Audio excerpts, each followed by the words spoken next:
শক্তিকে দেখেছো? শক্তি তো এখনো ডিউটিতে আহে নাই ম্যাডাম। মিতা, জি মিতা, মিতা, শক্তিকে দেখেছো? কেন বলতো? বললো না, দরকার আছে।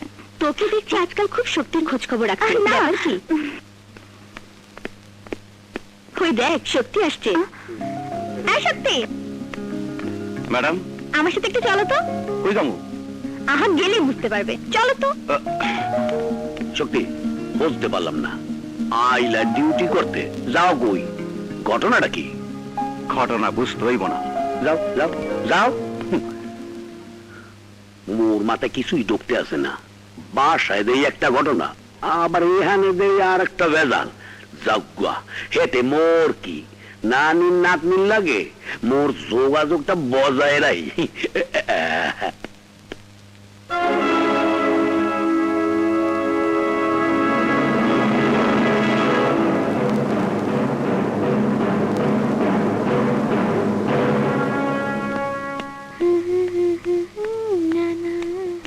দাঁড়াও রেশমা, হাসপাতালের কথা বলে শক্তিকে নিয়ে তুমি কোথায় গিয়েছিলে তা আমি জানি। শক্তি একটা রাস্তার ছেলে, হসপিটালের সামান্য একজন ওয়ার্ড বয়।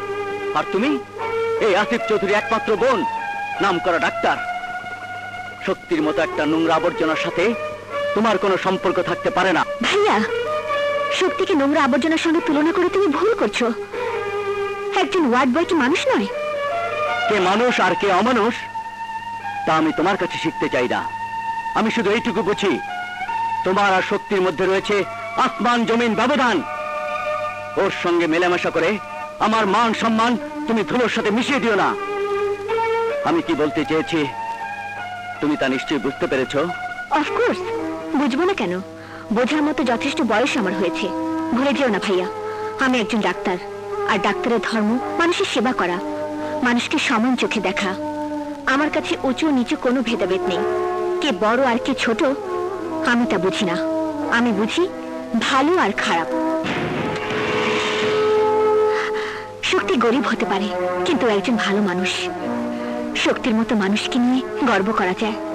তুমি যত চেষ্টাই করো, আমার মন থেকে তুমি কোনোদিনই শক্তির ছবি মুছে ফেলতে পারবে না ভাইয়া, পারবে না।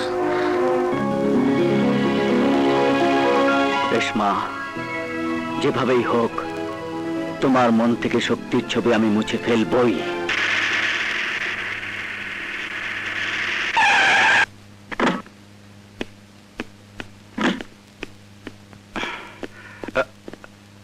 আপনি এখানে?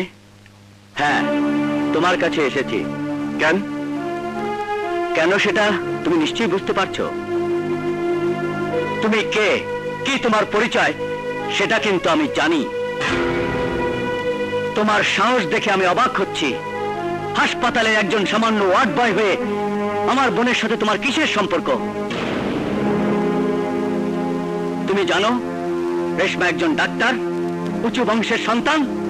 আফটার অল সে আমার মতো একজন পুলিশ অফিসারের বোন। বাস অফিসার, এসব কথা আমার না শোনায়া আপনার বোনের গিয়ে শোনান। Shut up! আমার বোনের সরলতার সুযোগ নিয়ে তুমি তার সাথে সম্পর্ক গড়ে তুলতে চাও, মিথ্যে ভালোবাসার ফাঁদে ফেলতে চাও। দেখেন, আপনি না যাই না শুনে ভুল করতেছেন। বিশ্বাস করেন আমি কি বিশ্বাস করব? তোমার মতো একটা রাস্তার লোককে বিশ্বাস করব? লোভে পড়ে তোমার মতো লোক অনেক কিছু করতে পারে। অনেক কয়ে ফেলেছেন, এইবার আমারে কইতে দেন। আপনার যাই না রাখা উচিত যে বাংলাদেশের হাজার হাজার মানুষ রাস্তায় খায়, থাকে, ঘুমায়, তারাও মানুষ, যাদেরকে আপনার মতো উঁচু তারার মানুষেরা কয় রাস্তার লোক। আপনার বোন রেশমা সেটা বোঝে, কিন্তু আপনি বোঝেন না। বাজে কথা রাখো, ইউ স্কান্ডাল! না বুঝা না যাই না যে হাত আপনি আমার উপর উঠাইছেন, আমি পারতাম আপনার ওই হাত দুইটা ভেঙে ফেলতে, কিন্তু আপনি আইনের লোক, আইনের পবিত্র পোশাক পরে আছেন। তাই এমন কোন কাজ করবেন না যাতে আইনের প্রতি অসম্মান করি। বক্তৃতা রাখো। এসব কথা রাস্তায় বললে রাস্তার লোকের তালি পাবে, বাহবা পাবে। ঠিক কইছেন সাহেব, ওই সমস্ত রাস্তার লোকের ঘাম ঝরানো টাকা দিয়াই সরকার আপনাকে বেতন দেয়, আর সেই বেতনের টাকা দিয়া আপনারা বাস করেন ওই সব উঁচু দালানে, যেখান থেকে রাস্তার মানুষের সুখ দুঃখ অনুভব করেন না।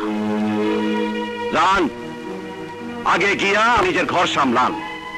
আপনার বোনটাকে জিজ্ঞেস করেন আমার সাথে তার কি সম্পর্ক।